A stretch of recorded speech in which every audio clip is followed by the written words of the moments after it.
আল্লাহ তাআলা বলছেন, শোনো ফেরাউন, আমি তোমারে আজকে শুধু মারবই না, আল ইয়াউমা নুনাজ্জি বিবাদানিক, আমি তোমারে মারবো এবং তোমার শরীরটারে বাঁচায় দেব। পানিতে পচবে না তোমার শরীর, জলচর কোন প্রাণীতে খাবে না, মাটিতে পচবে না, পোকা মাকড়ে তোমারে খাবে না। আমি তোমারে শুটকি বানায়া রাখবো কিয়ামত পর্যন্ত। দুনিয়ায় তোমার পরে যত স্বৈরাচার অত্যাচারী যারাই আসবে পৃথিবীতে, তারা যেন তোমারে দেখে শিক্ষা গ্রহণ করতে পারে। আজকে এমন এক মহান ব্যক্তি সম্পর্কে, এমন এক মহান সত্তা সম্পর্কে আমরা জানতে এসেছি, যিনি গোটা বিশ্বের সর্বকালের সর্বযুগের সর্বশ্রেষ্ঠ মহামানব। আল্লাহর পরে তারই মর্যাদা। এর থেকে বেশি কথা বলার আর কিছু আছে বলে মনে করি না। আল্লাহর পরেই যার মর্যাদা, সুবহানাল্লাহ, তিনি বিশ্বনবী মুহাম্মদ রাসূলুল্লাহ সাল্লাল্লাহু আলাইহি ওয়াসাল্লাম। আল্লাহর জিকির যেমন ইবাদত, জিক্রে ইলাহি যেমন ইবাদত, জিক্রে হাবিবও ঠিক তেমনই ইবাদত। আল্লাহর জিকির করা যেমন ইবাদত, নবী করিম সাল্লাল্লাহু আলাইহি ওয়াসাল্লামের সিরাত মুবারক আলোচনা করা সেরকম ইবাদতের মধ্যেই শামিল। সুবহানাল্লাহ। তাকে আল্লাহ রাব্বুল আলামিন এই পৃথিবীতে পাঠিয়েছেন মানবতার কল্যাণের জন্য, বিশ্বের শান্তি শৃঙ্খলা ফিরিয়ে আনার জন্য আল্লাহ তাকে পাঠিয়েছেন। এবং আল্লাহ তাআলা এই পৃথিবীতে অসংখ্য নবী পাঠিয়েছেন। মুহাম্মদ সাল্লাল্লাহু আলাইহি ওয়াসাল্লাম একাই নবী নন, তার আগে অনেক নবী বিদায় হয়েছেন। আমরা এই পৃথিবীর মানুষেরা আমাদের আদি পিতা হযরত আদম আলাইহিস সালাম এবং আমাদের মা হযরতে হাওয়া আলাইহাস সালাম, আমাদের একটি বাড়ি ছিল। সে বাড়িটি কোথায় বলতে পারেন? জান্নাতে। সেই বাড়িটি আমাদের পিতার, আদি পিতার, আদি মানবের, প্রথম পয়গম্বরের একটি ভুলের কারণে সেই বাড়ি থেকে আমরা নির্বাসিত হয়েছি পৃথিবীতে। আল্লাহ তাআলা চান আমরা যেন আবার আমাদের সেই হারানো বাড়িটা ফিরে পাই। তো কিভাবে যাব, সেই হারানো বাড়িটা কিভাবে পাবো? আল্লাহ তাআলার কত দয়া, তিনি এটাকে গোপন রাখেননি। তিনি চান আমরা যেন সেই বাড়িটা ফিরে পাই। সেজন্যে তিনি পৃথিবীতে অনেক নবী পাঠিয়েছেন, রাসূল পাঠিয়েছেন, শুধু এই জন্য আমরা যেন সেই হারানো বাড়িটা ফিরে পাই। কেমনে পাবো সেই পথগুলি বলে দেওয়ার দায়িত্ব দিয়েই আল্লাহ তাআলা নবীদেরকে প্রেরণ করেছিলেন। সুবহানাল্লাহ। এবং যারা নবী তারা হলেন মাসুম, বেগুনাহ, তাদের কোনো গুনাহ নাই, তাদের কোনো ভুল নাই। এই নবীদের পাঠাবার মূল উদ্দেশ্য ছিল এই যে আল্লাহর কথাগুলি তারা মানুষকে বলবেন। কারণ আল্লাহ তাআলার আদত হচ্ছে এই যে তিনি কারো সাথে সরাসরি কথা বলেন না।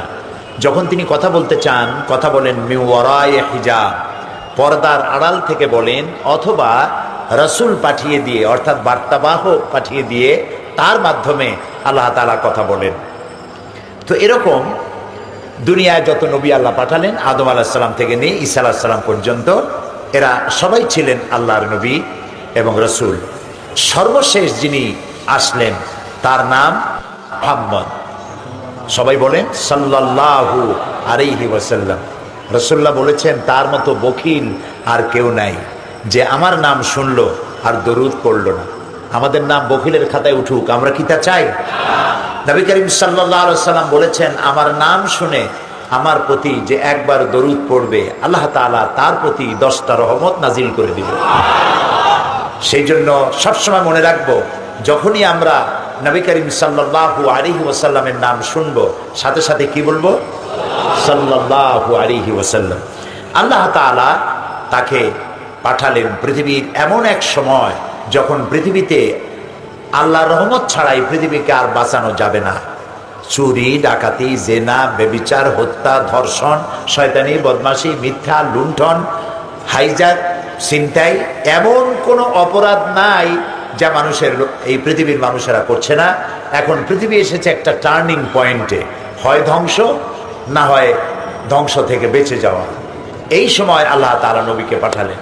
আল্লাহ তাআলা বললেন, ওয়ামা আরসালনাকা ইল্লা রাহমাতান লিল আলামিন।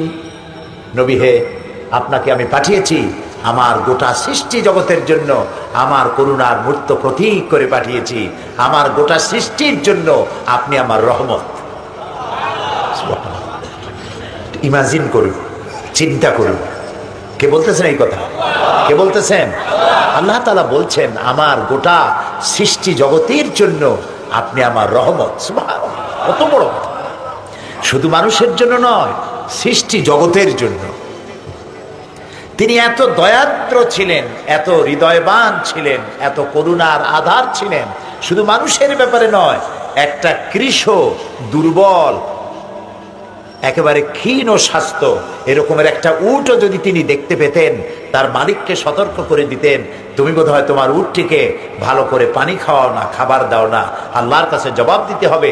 তোমার এই উটটিকে, গাধাটিকে, ঘোড়াটিকে, যেটাকে তিনি দুর্বল দেখতেন, তার মালিককে সতর্ক করে দিতেন, এটিকে ঠিক মতো খাইতে দিও। এবং তার শরীর খারাপ, সুতরাং তার শক্তির অতিরিক্ত বোঝা এই উট এবং গাধার উপরে সওয়ার করিয়ে দিও না। শুধু মানুষের ব্যাপারেই নয়, তিনি দয়াদ্র ছিলেন, করুণার আধার ছিলেন গোটা সৃষ্টি জগতের জন্য। তাই তো পৃথিবীর সব মানুষ তাকেই সম্মান করে কথা বলে। কারণ দেখুন, পৃথিবীতে তো নেতা আরো অনেক ধরনের নেতা পৃথিবীতে আছে। দুনিয়ায় যত নেতার নাম আপনি জানেন, আপনি ইতিহাস খুলে দেখুন, প্রত্যেকটি নেতা কথা বলেছেন, তার নিজের দলের কথা বলেছেন, তার ভাষার কথা বলেছেন, তার এলাকার কথা বলেছেন, তার অঞ্চলের কথা বলেছেন, তার ভূখণ্ডের কথা বলেছেন। একমাত্র ব্যক্তি মুহাম্মদ সাল্লাল্লাহু আলাইহি ওয়াসাল্লাম, যিনি কথা বলেছেন গোটা বিশ্বের সকল মানুষের জন্য। তিনি ছিলেন সাদা মানুষ। তিনি কি মানুষ ছিলেন? অত্যন্ত সুন্দর ছিলেন, সুপুরুষ ছিলেন। তিনি সাদা মানুষের ব্যাপারে কথা বলেন নাই, শুধু বলেছেন কালো মানুষের কথা বলেছেন, পুরুষের কথা বলেছেন, নারীর কথা বলেছেন, শিশুর কথা বলেছেন, কিশোরের কথা বলেছেন, সমস্ত প্রাণী জগতের কথা বলেছেন। কিয়ামত পর্যন্ত যারা আসছে আর আসবে সবার ব্যাপারে এত দরদ নিয়ে কথা পৃথিবীতে আর কেউ বলে নাই। সেই জন্য তিনি সব থেকে বেশি আপন, তার থেকে আপন আল্লাহর পরে আর কেউ নাই। মুহাম্মদ রাসূলুল্লাহ সাল্লাল্লাহু আলাইহি ওয়াসাল্লাম, আল্লাহ তাআলা তাকে পৃথিবীতে পাঠালেন। তিনি ওই সমাজে বেড়ে উঠলেন। কোন সমাজে? যেই সমাজের মানুষেরা মিথ্যা কথা ছাড়া বলতেই জানে না, কথা বললেই মিথ্যা বলে, ওয়াদা করলে খেলাপ করে, ঝগড়া করলে গালি দেয়, এরকমের চরিত্র। মদ ছাড়া তাদের জীবন চলতো না। অন্তত 100 প্রকারের নাম ছিল মদের। মদ খাইতে খাইতে, মদের মহব্বতে, মদের যে গ্লাস, মদের জগ সব শুদ্ধ বুকের সাথে জড়াইয়া শীত হয়ে বেহুশ হয়ে পড়ে থাকতো মদের মহব্বতে। এই যুবক সমাজের মধ্যে নবী করিম সাল্লাল্লাহু আলাইহি সাল্লাম বড় হলেন। মদের বাড়ির কাছেও তাকে কেউ যেতে দেখেনি। একটি মিথ্যে কথা সারা জীবনেও তিনি বলেননি, কাউকে কষ্ট দেননি, কাউকে ব্যথা দেননি। এই সমাজে আস্তে আস্তে বড় হয়েছেন। আর কিভাবে এই সমাজের মানুষের পরিবর্তন হবে সেই চিন্তার গবেষণা করতে লাগলেন। এক পর্যায়ে জীবনের 40টি বছর পূর্ণ হলো। আল্লাহ তাআলা তাকে নবুয়তের চার্জ দিলেন, নবুয়তের দায়িত্ব দিলেন। নবী করিম সাল্লাল্লাহু আলাইহি ওয়াসাল্লাম হেরা পাহাড় থেকে নেমে এলেন। কবি বলছেন,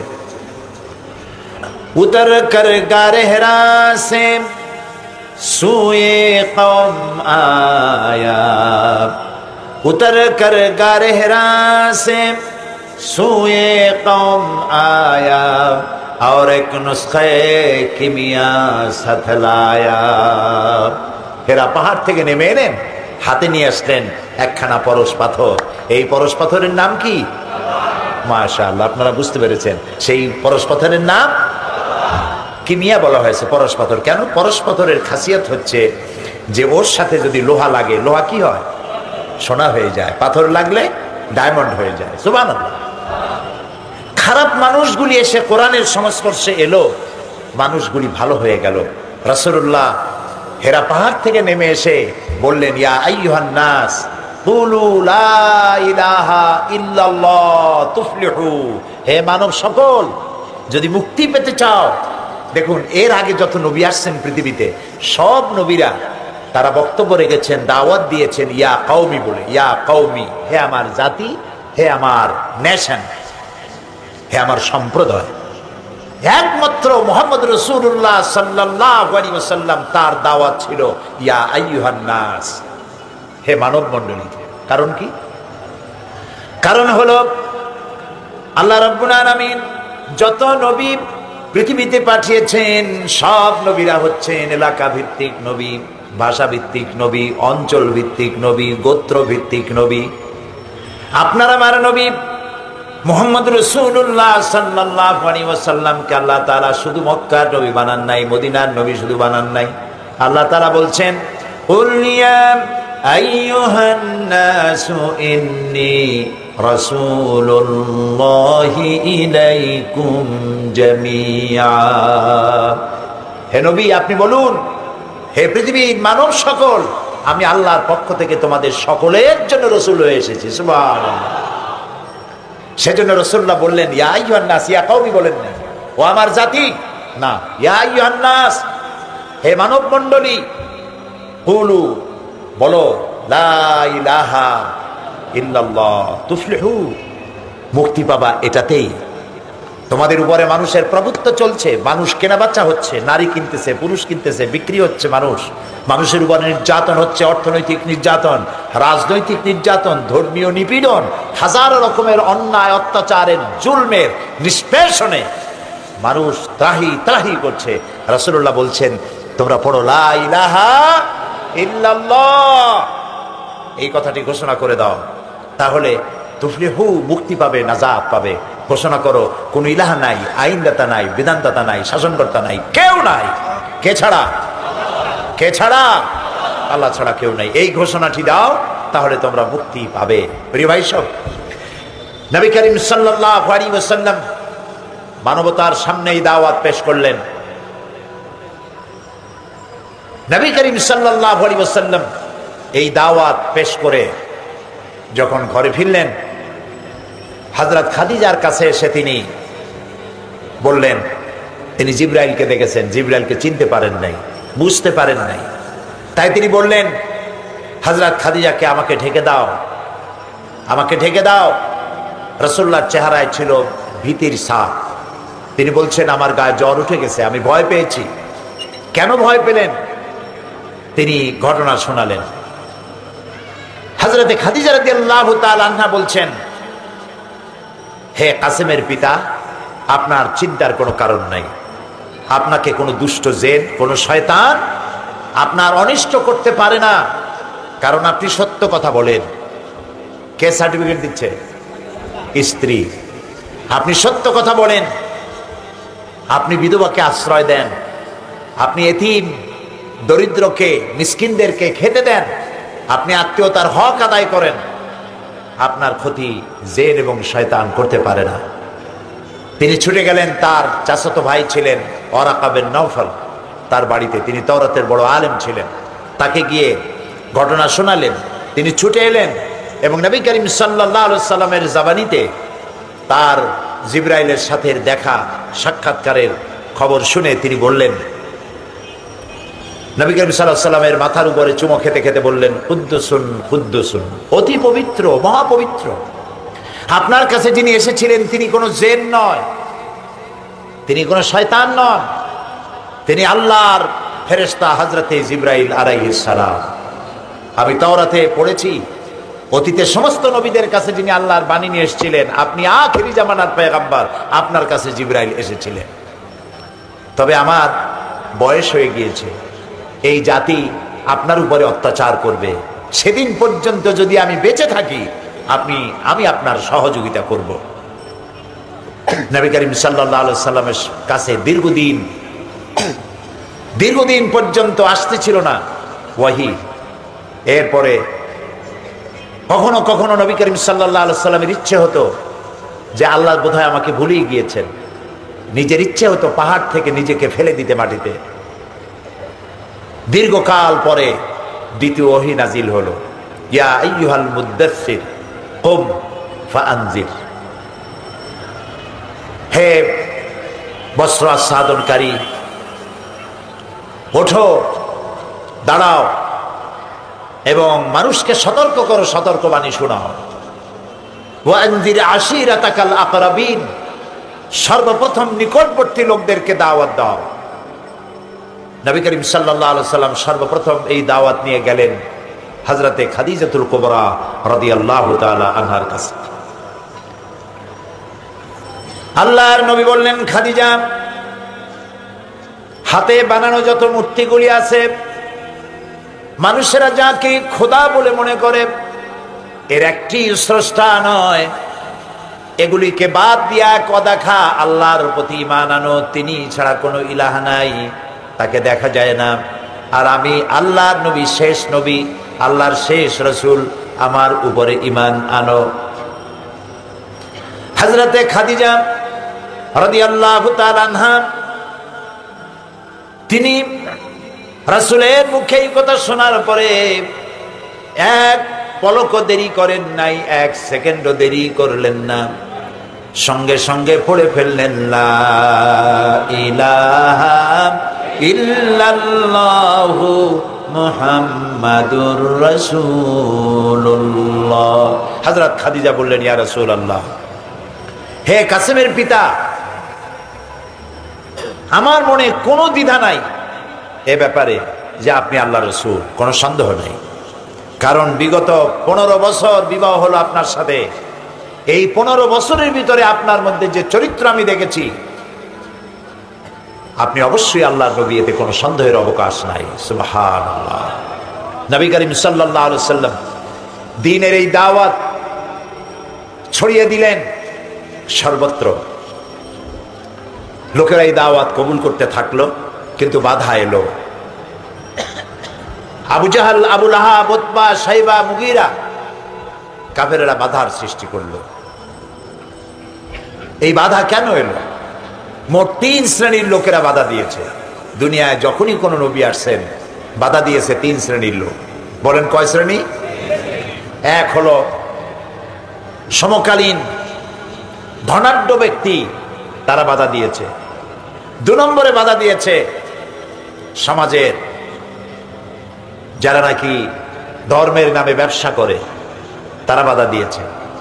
3 নম্বরে সমাজের যারা রাষ্ট্রশক্তি, তারাও বাধা দিয়েছে সমস্ত নবীদেরকে। এবং এই ত্রিবিধ বাধা শুধুমাত্র নবীদের সাথেই নয়, নবীরা চলে যাওয়ার পরেও এখনো এই 3 শ্রেণীর লোকেরা এখনো বাধা দিয়ে থাকে, যাতে ইসলামের কাজ সামনের দিকে এগোতে না পারে। নবী করিম সাল্লাল্লাহু আলাইহি সাল্লাম যে দাওয়াতটা নিয়ে এসেছিলেন, সে দাওয়াতটা কি ছিল? সেটি ছিল ইসলামের দাওয়াত। মুহাম্মদ সাল্লাল্লাহু আলাইহি সাল্লামকে বইপত্র লেখা হয়, তিনি ইসলাম ধর্মের প্রবর্তক। দেখেননি আপনার বইতে? ইসলাম ধর্মের প্রবর্তক মুহাম্মদ সাল্লাল্লাহু আলাইহি সাল্লাম, এই কথাটি ঠিক নয়। ইসলাম ধর্মের প্রবর্তক হচ্ছেন আল্লাহ রাব্বুল আলামিন। ইসলামের প্রবর্তক কে? আল্লাহ রাব্বুল আলামিন। আর নবীরা হচ্ছেন প্রচারক, এর সর্বশেষ প্রচারক হচ্ছেন মুহাম্মদ রাসূলুল্লাহ সাল্লাল্লাহু আলাইহি ওয়াসাল্লাম।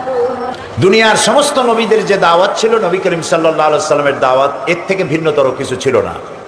তার দাওয়াত ছিল এই পৃথিবীর স্রষ্টা হচ্ছেন আল্লাহ তাআলা। পৃথিবীর স্রষ্টা কে? সবাই বলেন আল্লাহ তাআলা। আর স্রষ্টা যিনি, পৃথিবীর স্রষ্টা যিনি, আলা লাহুল খালকু ওয়াল আমরু, সৃষ্টি যার, আইন চলবে সেই আল্লাহ তাআলারই। এই কথা, এই দাওয়াতই ছিল সমস্ত নবীদের। সমস্ত নবীদের স্লোগান ছিল একটা, 2 রকমের কথা কেউ বলেন নাই। স্লোগান কয়টা ছিল?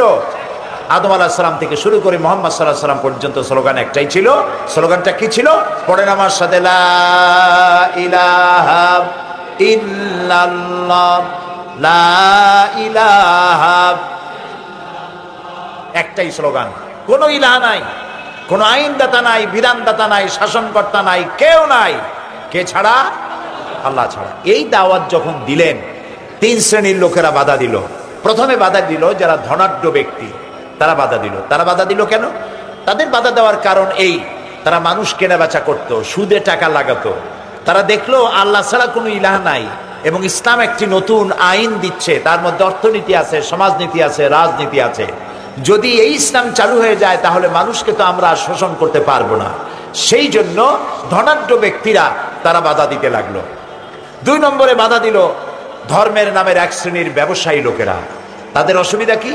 তাদের অসুবিধা হচ্ছে তারা ভাবখানা দেখাতো যে আমরা হচ্ছি আল্লাহর এজেন্ট, আমাদের যদি কদমবুসি করতে পারো, আমাদেরকে যদি হাদিয়া তোহফা দিতে পারো, টাকা পয়সা দিতে পারো, ততই বেশি আল্লাহর নৈকট্য লাভ করতে পারবে।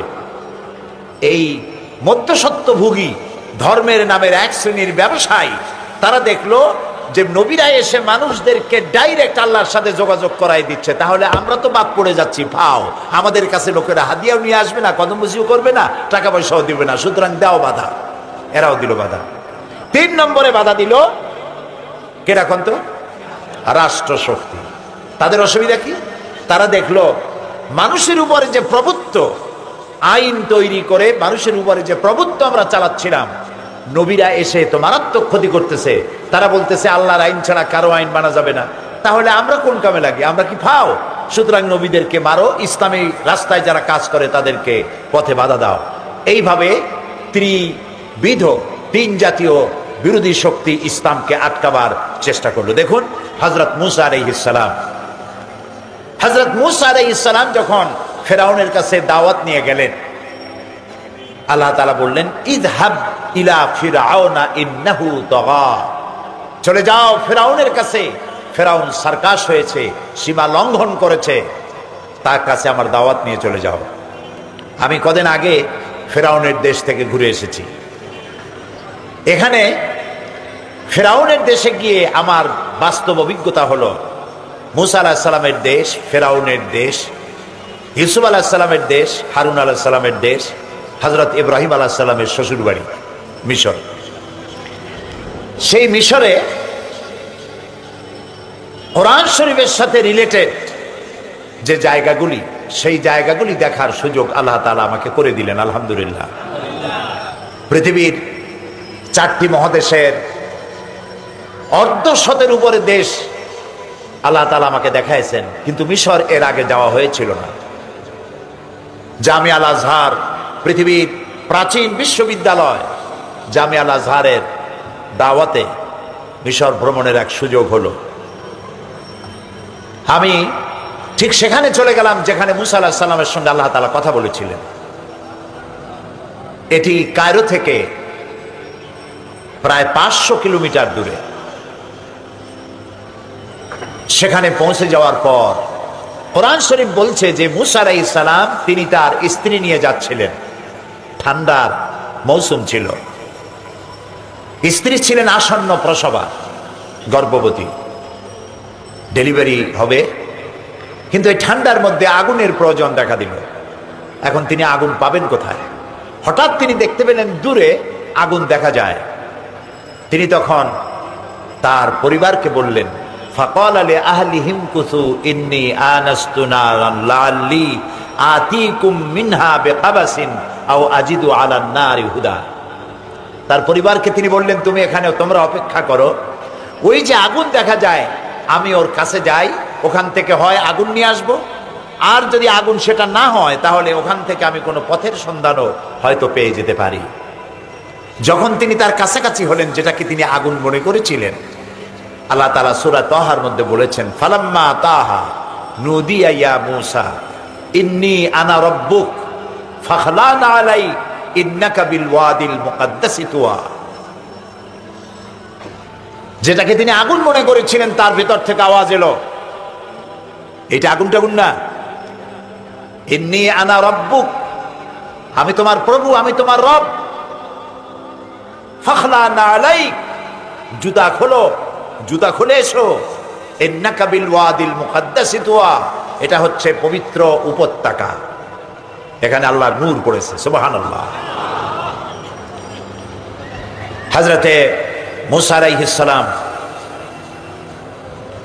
যেখানে আগুন মনে করেছিলেন তার কাছে চলে গেলেন। আমরাও ঠিক সেখানেই গিয়েছিলাম যেখানে আল্লাহ তাআলার নূর পড়েছিল এবং মুসা আলাইহিস সালাম যেখানে আল্লাহর সঙ্গে কথা বলেছিলেন, আল্লাহ তাআলা বললেন ইন্নানি আনাল্লাহ, নিশ্চয়ই আমি আল্লাহ, লা ইলাহা ইল্লা আনা, আমি ছাড়া কোনো ইলাহ নাই, আমি ছাড়া কোনো বিধানদাতা নাই। ফাবুদনি, আমার দাসত্ব করো, আমার গোলামি করো। ওয়াকিমিস সালাতা লিযিকরি, আর আমার শরণার্থে নামাজ কায়েম করো। মুসা আলাইহিস সালাম আল্লাহ তাআলাকে দেখতে ছিলেন না, তাই তিনি বলতেছিলেন রব্বি আরিনি, আল্লাহ আমি তোমারে দেখতে চাই, আয় আল্লাহ আমি তোমারে দেখতে চাই। আল্লাহ তাআলা বললেন লান তারানি, কখনো আমারে দেখতে পারবে না, কখনো। লা তুদরিকুহুল আবসার, কোন দৃষ্টি শক্তি তার দৃষ্টির সীমানার ভেতরে আমাকে আনতে পারবে না, দেখতেই পারবে না কেউ। সুবহানাল্লাহ। আল্লাহ তাআলা এরপরেও অন্য সময় তিনি দাবি করলেন দেখার জন্য। আল্লাহ তাআলা তাকে পরীক্ষা করলেন এবং তুরে সায়নায় তার নূরের তাজাল্লি ফেলেছিলেন, তুর পাহাড়ের উপরে। মুসা আলাইহিস সালাম শুধু এক নজর তাকালেন, চক্ষু বন্ধ হয়ে গেল, আল্লাহু আকবার বলে চিৎকার মেরে বেহুশ হয়ে পড়ে গেলেন। সেই তুরে সায়না, যেখানে 40 দিন পর্যন্ত মুসা আলাইহিস সালাম ইতিকাফ করেছিলেন, তাওরাত আনতে গিয়েছিলেন, আমরা সে পাহাড়ও পরিদর্শন করলাম। আল্লাহ তাআলা তাকে ওহী দিয়ে বললেন ইজহাব ইলা ফিরআউনা ইন্নাহু তাগা, ফিরআউনের কাছে যাও এবং এই দিনের দাওয়াত পৌঁছাও। হযরত মূসা আলাইহিস সালাম ফিরআউনের কাছে গেলেন আর তাকে দাওয়াত দিলেন, বললেন বলো লা ইলাহা ইল্লাল্লাহ, আল্লাহ ছাড়া কোনো ইলাহ নাই। ফিরআউন বলছে মা আলিমতু লাকুম মিন ইলাহিন গায়রি, আমি তো জানি না যে আমি ছাড়া আরো কোন ইলাহ আছে, তুমি নতুন আবার কোথা থেকে একটা ইলাহ নিয়ে আসছো। ফিরআউন বলছে দেখো, তুমি যদি আমার সামনে আরো বেশি ইলাহ ইলাহ করতে থাকো তাহলে আমি তোমাকে গ্রেফতার করব, লা আজআলান্নাকা মিনাল মাসজুনিন, আমি তোমাকে কারারুদ্ধ করে রাখবো। মুসা আলাইহিস সালাম জেলের ভয়তে দাওয়াত বন্ধ করে দিলেন নাকি? বন্ধ করেন নাই। ফিরআউন মুসা আলাইহিস সালামকে যেভাবে নির্যাতন করলো, তাকে পদে পদে নির্যাতন করেছে। আল্লাহ তাআলা রাষ্ট্রশক্তি নবীদের সাথে যারাই বেয়াদবি করেছে আল্লাহ তাদেরকে দৃষ্টান্ত সৃষ্টি করে রেখেছেন। ফিরআউনকেও আল্লাহ তাআলা দৃষ্টান্ত করে রেখে দিলেন। আমি মিশরের বিভিন্ন জায়গা দেখে মূল শয়তানটাকে তখনও দেখা হয়নি,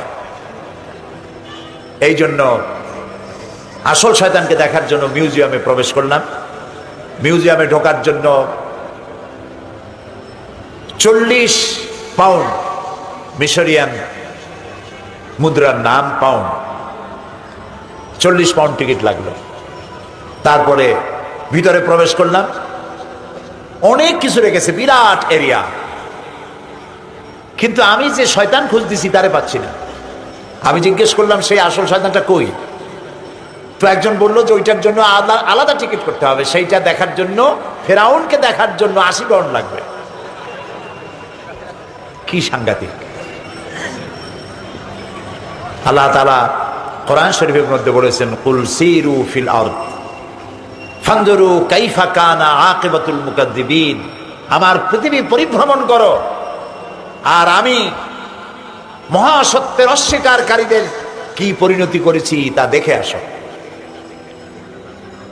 তো আমি আবার আমার সাথে লোকেরা আবার টিকিট করলো, ভিতরে গিয়ে ঢুকলাম, ঢুকে দেখি গ্লাসের বক্সের মধ্যে মিস্টার ফিরআউন চিত হয়ে শুয়ে আছে।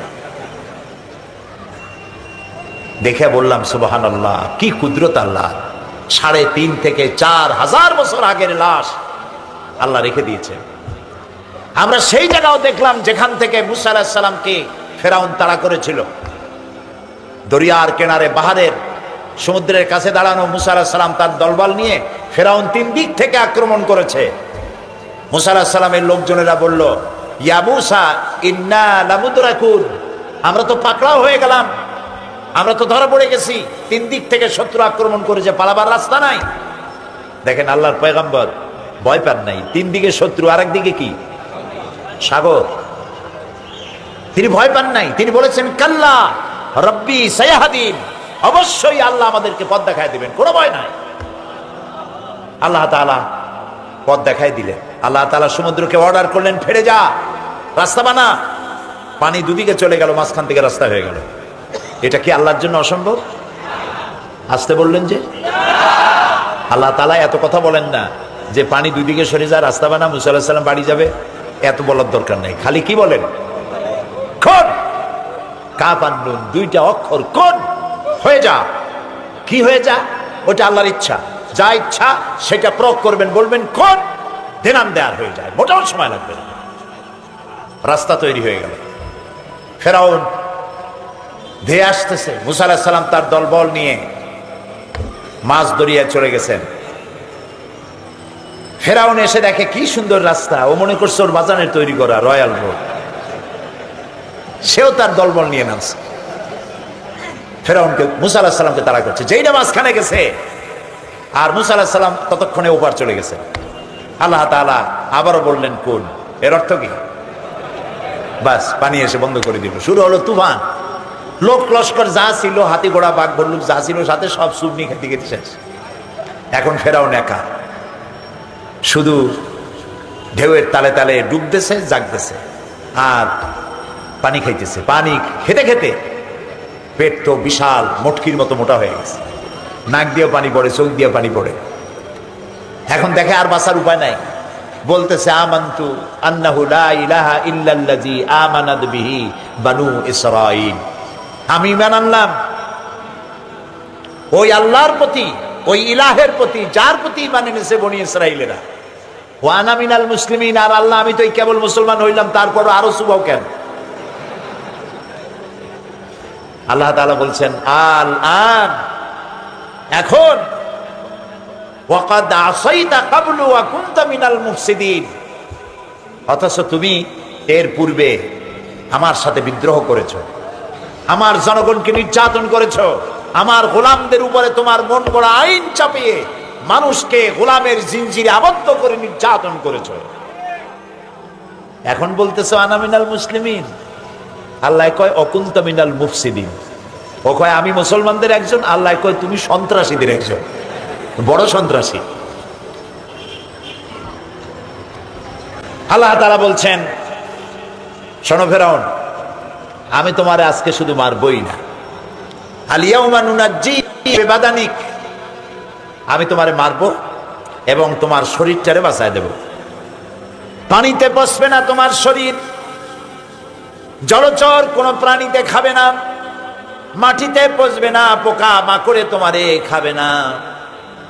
আমি তোমারে শুটকি বানায়া রাখবো কিয়ামত পর্যন্ত। দুনিয়ায় তোমার পরে যত স্বৈরাচার অত্যাচারী যারাই আসবে পৃথিবীতে, তারা যেন তোমারে দেখে শিক্ষা গ্রহণ করতে পারে। ফেরাউনের লাশ দেখে কোরআনে কারীমের এই আয়াতগুলি আমার মনে পড়লো, তাকিয়ে থাকলাম তার দিকে। হাত পা বাইর করা, কাপড় দিয়ে জড়ানো, গলাটা এতটা লম্বা, এরকম চিকন, মাথায় চুল আছে। চিন্তা করতে পারেন 3.5 থেকে 4,000 বছর আগে লাশ, মাথায় এখনো চুল আছে, হাতের 2-1টা নখ আছে, মুখের একটা দাঁত দেখতে পেলাম। চেহারাটা দেখতে আমার কাছে মনে হয়েছে যে শয়তান তো দেখি নাই, দেখলে বোধহয় এইরকমই হইতো। সে আল্লাহ আছে না নাই? আছে না নাই?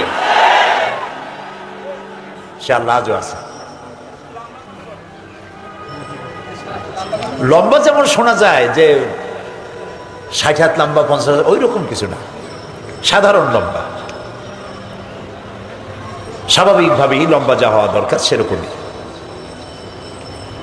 তার বউ, নাতি টাতি, এরকম অনেক ফেরাউনের লাশ আছে। ফেরাউন মানে পৃথিবীর বিভিন্ন দেশের রাষ্ট্রপ্রধানকে এক এক নামে ডাকা হয়। কোথাও মালিক বলে, কোথাও কিসরা বলে, কোথাও কায়সার বলে, কোথাও প্রেসিডেন্ট বলে, কোথাও রাষ্ট্রপতি বলে।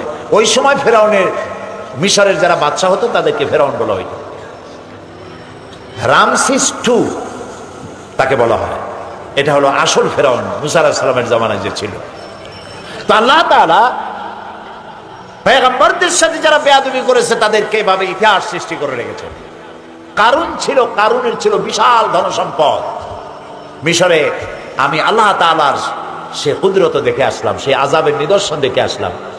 কারুনের ছিল বিশাল ধনসম্পদ, তার বাড়ি আর সম্পদ রাখার যে জায়গা ছিল সেই জায়গার পরিমাণ ছিল 55,000 একর।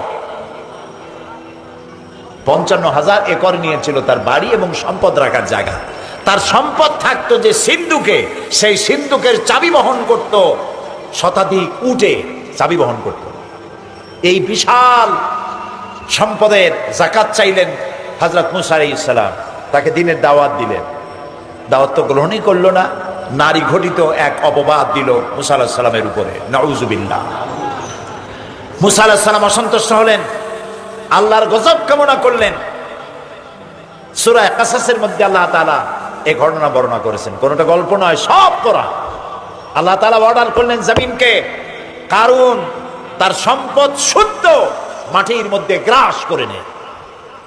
মাটি কারুন এবং তার সম্পদকে গ্রাস করলো। এটার নাম হচ্ছে বহায়রা কারুন।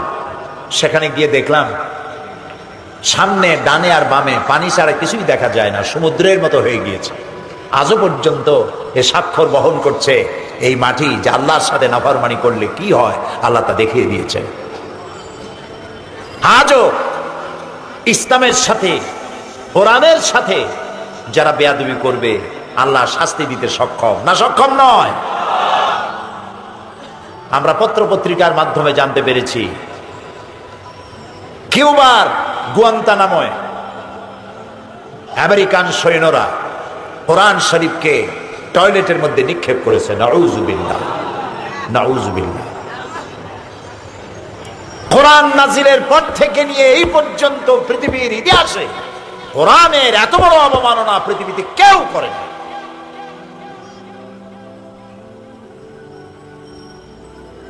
এই যে শক্তির বাহাদুরি, কোরআন শরীফের সাথে যে বেহুরমতি করলো,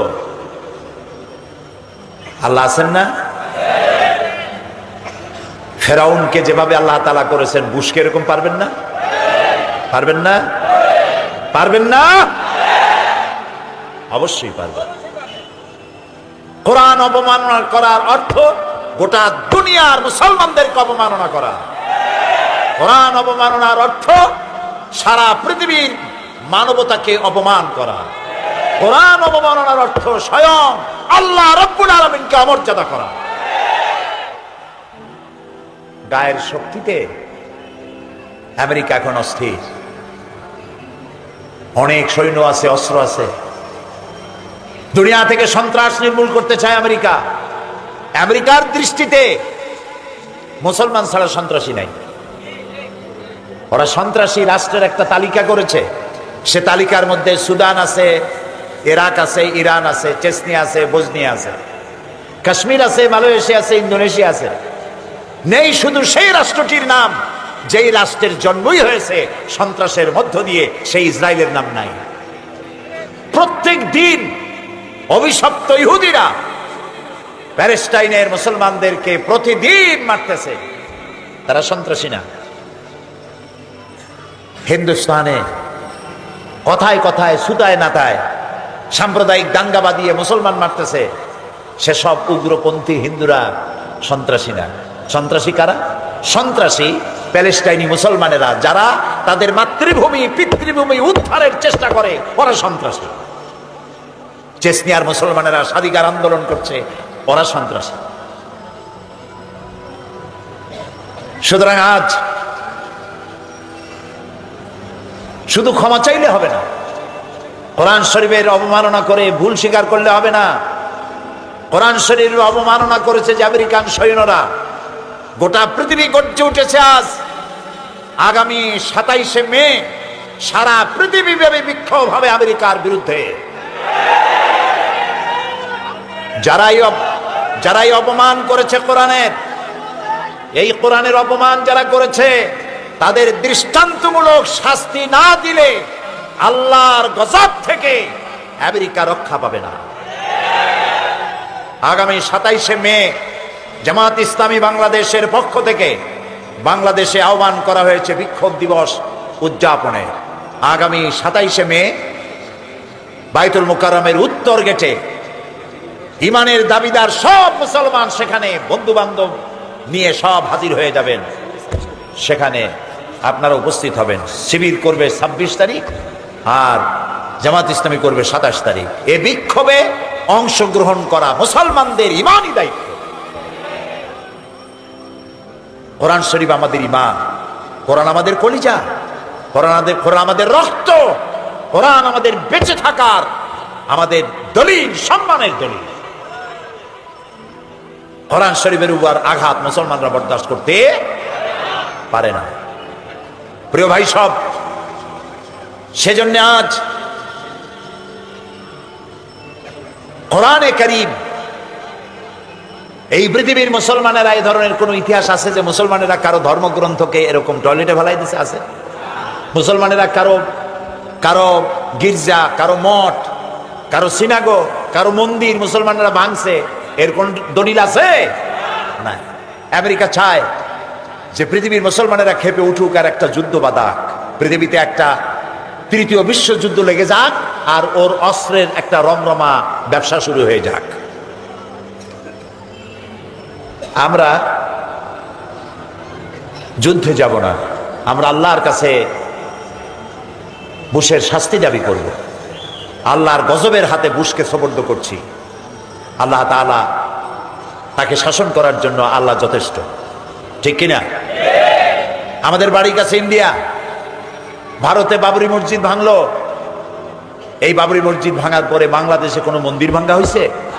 হয়েছে? পৃথিবীতে মুসলমানরা একমাত্র সহনশীল জাতি, যারা পরধর্মের উপরে অত্যন্ত সহনশীল। এরকম জাতি পৃথিবীতে আর নাই। প্রিয় ভাই সব, সুতরাং নবী করিম সাল্লাল্লাহু আলাইহি ওয়াসাল্লাম পৃথিবীতে এসেছিলেন মানবতার কল্যাণের জন্য, শান্তি দেওয়ার জন্য। তোমরা আমাদের ভদ্রতা শিখাও। আমেরিকা মুসলমানদের নাম রাখছে মৌলবাদ, ফান্ডামেন্টালিজম, টেররিস্ট। আমরা বলি সন্ত্রাসী। সন্ত্রাসের যে দাদা, সে আমাদের কয় সন্ত্রাসী। প্রিয় ভাই সব, তোমরা কি ব্যবহার করেছো মানুষের সাথে? গণতন্ত্রের ফেরিওয়ালা, মানবাধিকারের ঠিকাদার আমেরিকা। ইরাকের আবু গরিব কয়েদখানা, সে কয়েদখানার মুসলমান কয়েদিদেরকে উলঙ্গ করে একটার উপরে একটা মানুষ, জীবিত মানুষ, এইভাবে মানুষ দিয়ে পিরামিড কারা বানাইছে? তোমরা বানিয়েছ। মুসলমান কয়েদিদেরকে উলঙ্গ করে তাদের মুখের উপরে তোমরা পেশাব করেছো। মুসলমান কয়েদিদের গলায় কুত্তার বেল পড়াইয়া তোমরা রাস্তায় রাস্তায় টেনেছো। 70-80 বছরের বৃদ্ধা মেয়ে লোক, তাকে গাধা বানাইয়া তার পিঠের উপরে তোমরা সওয়ার হইয়া রাস্তায় রাস্তায় ঘুরে আছো। মুসলমানরা করেছে পৃথিবীতে কোথাও? আছে কোন নজির? মুসলমানদের কাছে বন্দী হয়ে যখন লোকেরা এসেছে, রাসূলুল্লাহ বলেছেন এই বন্দীদের একটা বন্দী, শিক্ষিত বন্দী, যদি মূর্খ 10টা বন্দীকে অক্ষর জ্ঞান শিক্ষা দিতে পারে, ওর বিনিময়ে তাকে মুক্তি করে দেওয়া হবে, তাকে মুক্ত করা হবে। বন্দীদের উপরে কোনো নির্যাতন ইসলাম করে নাই, মানুষের উপরে শুধু দয়াই করেছে। সুতরাং আমাদেরকে শিখাইতে আইসো না, প্রয়োজন হলে ইসলামের কাছে তোমরা শেখো। তোমাদের শেখার জন্য ইসলামের কাছে বহু কিছু আছে, তোমাদের কাছে শেখার আমাদের কিছুই নাই। তোমাদের কাছে শিখলে সারা পৃথিবী এইডসে ভরে যাবে। পুরুষে পুরুষে বিবাহ তোমরা চালু করছো পৃথিবীতে প্রথম, এটা দুনিয়ায় কোথাও নাই। পুরুষে পুরুষে বিবাহ, মেয়ে লোকে মেয়ে লোকে বিবাহ, যার কারণে এইডস আসছে। শান্তি তো তোমরা দিতে পারো নাই। আমেরিকা তো বহুত সফর করেছি আমি। কি এর শান্তি দেবে? অশান্তির চোটে মাথার চুল চতুর্দিক দিয়া কামায়া মাথার উপরে তালপট্টির ডিপ বানায় রাখছে। 2 দিক দিয়া চুল কামায়া মাথার উপরে তালপাতার মতো চুল খাড়া করিয়া তাতে নানান পদের রং দিয়ে রাখছে। আবার কেউ বা পিছনে চুল ছোট ছোট করে কেটে সেখানে টেলিফোন নম্বর, হাউস নম্বর, রোড নাম্বার লিখে রাখছে। শয়তানে যদি এই দৃশ্য দেখে, শয়তান খালি কান বেজে, আমি শয়তান হয়েছিলাম কি খাবে? এগুলো তো ডেঞ্জারাস শয়তান। সুতরাং আমাদেরকে কিছু শিখাইতে এসো না। আলহামদুলিল্লাহ আমরা অনেক ভালো আছি, আমরা অনেক ভালো আছি।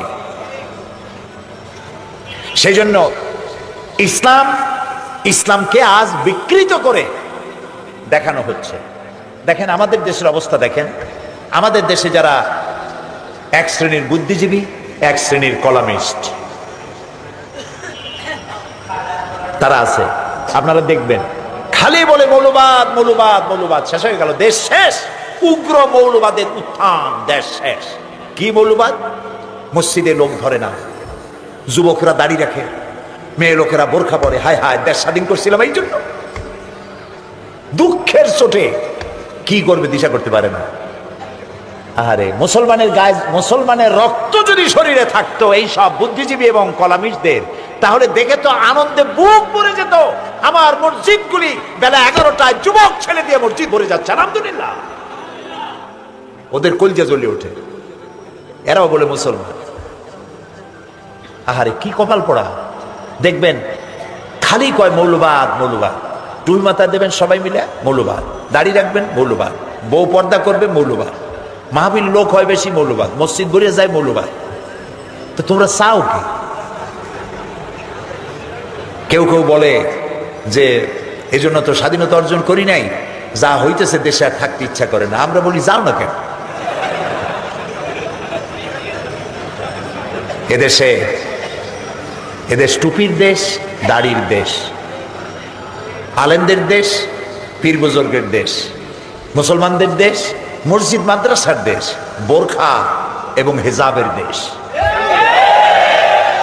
যাদের ভালো লাগে থাকতে পারো, ভালো না লাগলে কেউ বলবে না হুজুর আপনি থাকেন, আপনি যাবেন কেন, এটা বলার দরকার নেই। কেউ এটা বন্ধ করতে পারবে না।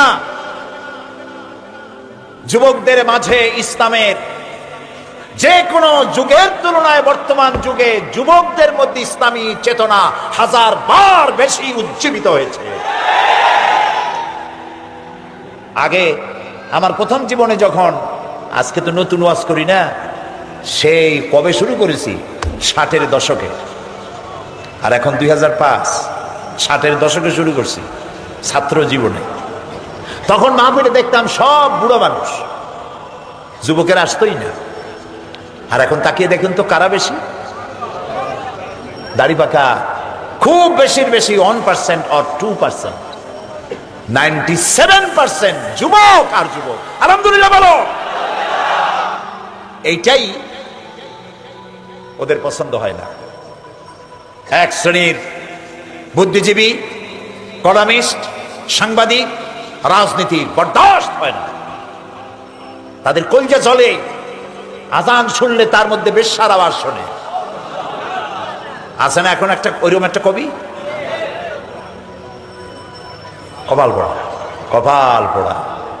সে বলছে ফজরের আজান যখন শুনি মনে হয় বেশ্যা তার খরিদ্দার ডাকতেছে।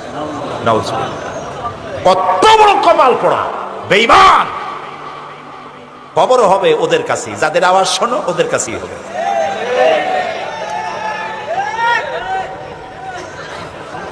প্রিয় ভাই সব, ইসলাম থেকে দূরে সরাবার হাজারো প্রচেষ্টা চলছে, রেডিওর মাধ্যমে, টেলিভিশনের মাধ্যমে, সিনেমার মাধ্যমে, নাটকের মাধ্যমে, পত্রপত্রিকার মাধ্যমে অনবরত খালি মৌলবাদ মৌলবাদের জ্বালায় অস্থির হয়ে গেছে। প্রিয় ভাই সব, ইসলাম এসেছে পৃথিবীতে শান্তি দেওয়ার জন্য, আর সেই শান্তি নামাজ, রোজা, হজ, যাকাতি শুধু নয়, জীবনের সব ক্ষেত্রে শান্তি আসবে ইসলাম কায়েম করলে। সেটি হবে ইসলামী সমাজ ব্যবস্থার মধ্য দিয়ে। নবী করিম সাল্লাল্লাহু আলাইহি ওয়াসাল্লাম প্রেসিডেন্ট ছিলেন। কি ছিলেন? জোরে বলেন। প্রেসিডেন্ট ছিলেন, রাষ্ট্রপতি ছিলেন। আল্লাহর নবী মদিনা মুনাওয়ারায় হিজরত করার পর একটি রাষ্ট্র তৈরি করলেন, ইসলামী রাষ্ট্র, যার সংবিধান হলো কোরআন শরীফ। কোরআনের আইন চালু হয়ে গেল, চুরি বন্ধ হলো, ডাকাতি বন্ধ হয়ে গেল, জিনা ব্যভিচার বন্ধ হয়ে গেল, মানুষ দরজা খুলে ঘুমাবার সুযোগ পেয়ে গেল। বুড়োরা বৃদ্ধ ভাতা পেতে লাগলো, বেকার যুবকেরা বেকার ভাতা পেল। রাসূলুল্লাহ বললেন, মান তারাকা দায়নান নাউদিয়ান ফালাইয়া। আমার রাষ্ট্রের ভেতরে যদি কেউ ঋণগ্রস্ত অবস্থায় মারা যায় আর ঋণ পরিশোধের কোনো সম্পদ যদি রেখে না যে থাকে, তাহলে তার ঋণ পরিশোধের দায়িত্ব আর তার এতিম বাচ্চাদের দায়িত্ব আমি মুহাম্মদ সাল্লাল্লাহু আলাইহি সাল্লাম রাষ্ট্রপ্রধান হিসাবে আমার কাঁধে উঠায় নিলাম। ইসলাম একটি জনপদ রাষ্ট্র প্রতিষ্ঠা করতে চায়, নবী রাসূলগণ তাই করেছেন। কিন্তু সেখানেও আমার দেশে বাধা। এখানে শুরু হয়েছে ধর্মনিরপেক্ষ মতবাদ। আল্লাহ যা যা করেছেন শয়তান তার উল্টা আর একটা করেছে, করে নাই? বলেছেন, বলেন করে নাই কিনা? আমরা এক অদেখা আল্লাহকে বিশ্বাস করি। শয়তান আল্লাহর পরিবর্তে মূর্তি বানায়া তার ইবাদতে এক শ্রেণীর লোকদেরকে নিয়ে গেছে, যায় নাই? আল্লাহ যাকাত ভিত্তিক অর্থনীতি চালু করে দিয়ে সুষম বন্টন নীতির ব্যবস্থা করেছেন। শয়তান সুদ ভিত্তিক অর্থনীতি করে গরিবদেরকে শোষণ আর ধনীদেরকে আরো বেশি পয়সা পাওয়ার সুযোগ করে দিয়েছে। আল্লাহ তাআলা খেলাফত সৃষ্টি করেছেন, শয়তান রাজতন্ত্র তৈরি করেছে। আল্লাহ তাআলা দ্বীন ইসলাম দিয়েছেন, শয়তান সেখানে ধর্মনিরপেক্ষ মতবাদ চালু করেছে। ইসলামের উল্টাটাই হলো ধর্মনিরপেক্ষ মতবাদ। এই ধর্মনিরপেক্ষ মতবাদ মুসলমানদের জন্য গ্রহণ করা জায়েজ নাই। কেন নাই? ধর্মনিরপেক্ষ মতবাদটা কি? ধর্মনিরপেক্ষ মতবাদটা হচ্ছে নামাজ রোজা হজ যাকাত করব আমার ইচ্ছে মতো, আল্লাহর কথা মতো। শুনতেছেন কথা? নামাজ রোজা হজ যাকাত করব আমার আল্লাহর কথা মতো, কিন্তু আমার অর্থনীতি, আমার সমাজনীতি, আমার শিক্ষা, আমার দীক্ষা, আমার বিয়ে শাদী, আমার ওঠা বসা, আমার চলাফেরা, আমার নির্বাচন, আমার ইলেকশন, আমার ভোট, এ সব কিছু চলবে আমাদের নিজেদের মন গড়া নেতাদের কথা মতো, আমরা যা বানাই সেই অনুপাতে। এটার নাম কি? ধর্মনিরপেক্ষ মতবাদ। ধর্মের ব্যাপারে রাজনীতি নিরপেক্ষ থাকবে। কথা কি বুঝে আসতেছে? তাহলে এটা আমরা কোত্থেকে গ্রহণ করলাম? রাজনীতি থেকে ধর্ম আলাদা করতে হবে, এই দলিল আমি পেলাম কই? রাসূলুল্লাহ রাজনীতি করেন নাই? জবাব দিতে হবে, করেন নাই? নবীদের মধ্যে তিনি একাই রাজনীতি করেছেন, আর কোন নবীরা করেন নাই? ইউসুফ আলাইহিস সালাম কি ছিলেন? ইউসুফ আলাইহিস সালাম প্রথমে অর্থ এবং খাদ্য মন্ত্রণালয়ের দায়িত্বশীল মন্ত্রী ছিলেন, মিশর গভর্নমেন্টের মন্ত্রী ছিলেন। একদিকে নবী আর একদিকে মন্ত্রী। কোথায় আছে কথা? কোরআন শরীফে আছে, সূরা ইউসুফ পড়ে দেখেন। এরপরে গোটা মিশরের প্রেসিডেন্ট হলেন কে? ইউসুফ আলাইহিস সালাম। সুলাইমান আলাইহিস সালাম সারা পৃথিবীর প্রেসিডেন্ট ছিলেন। সুবহানাল্লাহ, কইতে ইচ্ছে করে না? মুহাম্মদ সাল্লাল্লাহু আলাইহি ওয়াসাল্লাম প্রেসিডেন্ট ছিলেন। হযরত আবু বকর রাদিয়াল্লাহু তাআলা আনহু তিনি কি ছিলেন? বলতে পারেন না?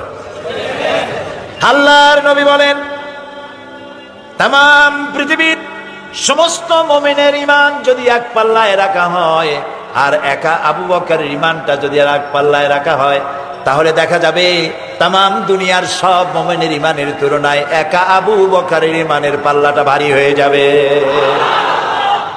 সেই আবু বকর রাদিয়াল্লাহু তাআলা আনহু প্রেসিডেন্ট ছিলেন না? হযরত ওমর, যার সম্পর্কে রাসূলুল্লাহ বলেছেন, লা নবিয়্যা বাদি ওয়ালা রাসূলা, আমার পরে নবীও হবে না, রাসূলও হবে না। আমার পরে যদি কেউ নবী বা রাসূল হতেন, লাকানা ওমর, ওমররে আল্লাহ নবী বানায় দিতেন। সে ওমর রাদিয়াল্লাহু তাআলা আনহু প্রেসিডেন্ট ছিলেন না? কি ছিলেন না?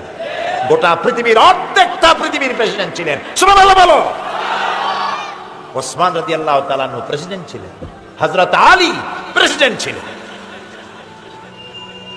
কে তোমাকে অধিকার দিল রাজনীতি থেকে ধর্ম আলাদা? কে অধিকার দিল? কোন মুসলমানদের এই অধিকার নাই, এটা শয়তান করেছে। ধর্মনিরপেক্ষ মতবাদের স্রষ্টা হচ্ছে শয়তান। যে মুসলমানের গায়ে মুসলমানের রক্ত আছে, ধর্মনিরপেক্ষ মতবাদ সে করতে পারে না, হারাম। কোরআন শরীফে আল্লাহ তাআলা পরিষ্কার বলেছেন, আফাতুমিনুনা বিবাদিল কিতাবি ওয়া তাকফুরুনা বিবাদ। কোরআন শরীফের কিছু কথা মানবা আর বহু কথাকে ছেড়ে দেবা। এটা যদি করো, কোরআনের কিছু মানলাম আর কিছু মানলাম না, এইটা যদি করো, তাহলে দুনিয়ার জীবনে লাঞ্ছনার জীবন দেব এবং কিয়ামতে চূড়ান্ত শাস্তির মোকাবেলা তোমাদেরকে করতে হবে। আল্লাহর কথা। তো কোরআনের কিছু কথা ধর্মনিরপেক্ষবাদীরা মানে, নামাজ রোজা হজ যাকাত এটা করে, কিন্তু অর্থনীতিতে আল্লাহ নাই, রাজনীতিতে আল্লাহ নাই, ভোটের মধ্যে আল্লাহ নাই, শিক্ষানীতিতে আল্লাহ নাই, সব জায়গায় ধর্মনিরপেক্ষ। এই ধর্মনিরপেক্ষ মতবাদ যারা করে, মুসলমান বলে নিজেদেরকে দাবি করার কোনো অধিকার নাই। কোরআন হাদিস অনুযায়ী জীবন চালাইতে হবে। নবী করিম সাল্লাল্লাহু আলাইহি ওয়াসাল্লাম তিনি আল্লাহর দেওয়া বিধান অনুযায়ী দেশ পরিচালনা করেছিলেন, কোরআন দিয়ে করেছিলেন। শান্তি ফিরে আসলো, চুরি ডাকাতি বন্ধ হয়ে গেল। আল্লাহ তাআলা বলছেন, ইযা জাআ নাসরুল্লাহি ওয়াল ফাত ওয়া রাআইতান নাসা ইয়াদখুলুনা ফি দীনিল্লাহি আফওয়াজা। যখন আল্লাহর পক্ষ থেকে মদদ আসবে, বিজয় আসবে, তখন দেখতে পাবে দলে দলে লোকেরা ইসলামের মধ্যে প্রবেশ করতেছে। মদিনার জীবনে রাসূলুল্লাহর যখন 10 বছর পূর্ণ হতে যাচ্ছে, তখন দেখা গেল মদিনার আশেপাশে আর কেউ কাফের ছিল না, সব মুসলমান হয়ে গেছে। সুবহানাল্লাহ, সুবহানাল্লাহ। কারণ তারা দেখতে পেল ইসলামের অর্থ হাত কাটা শুধু নয়, ইসলামের অর্থ রক কাটা নয়, ইসলামের অর্থ খুন করা নয়, ইসলামের অর্থ মারামারি নয়।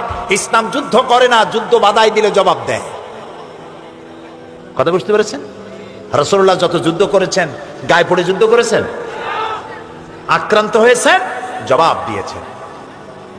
সুতরাং মানুষের তৈরি করা মতবাদ দিয়া পৃথিবীতে শান্তি কোথাও আসে নাই, আসবেও না। আমরা কি শান্তি চাই? আমি জবাব চাই, আমরা কি শান্তি চাই? কারা কারা শান্তি চান? সবাই চাই শান্তি, হাত নামান। সবাই চাই শান্তি। এই শান্তি কিভাবে আসবে? এই শান্তি কিভাবে আসবে?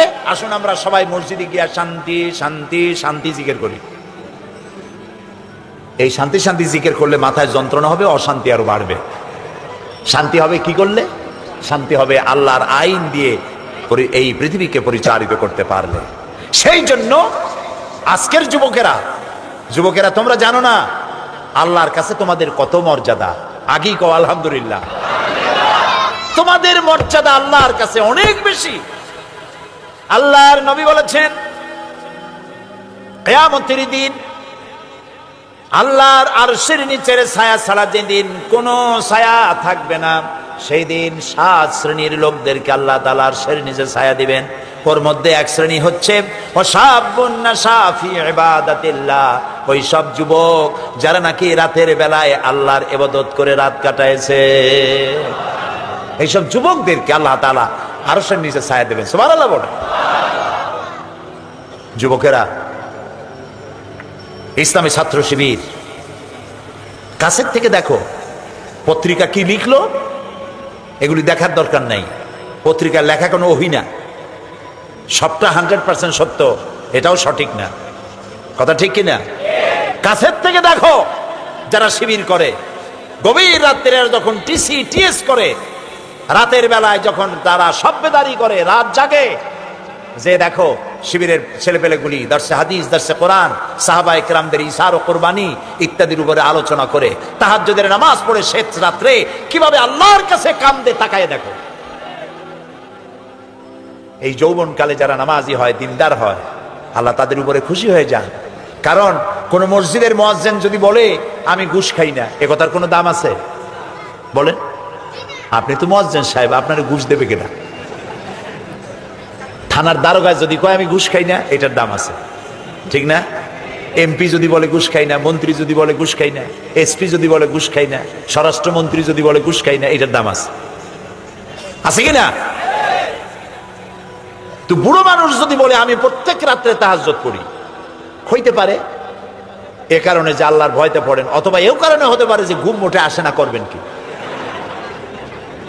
দুইটাই হতে পারে, আল্লাহর ভয়তে হইতে পারে, আবার ওরকম কারণে হতে পারে।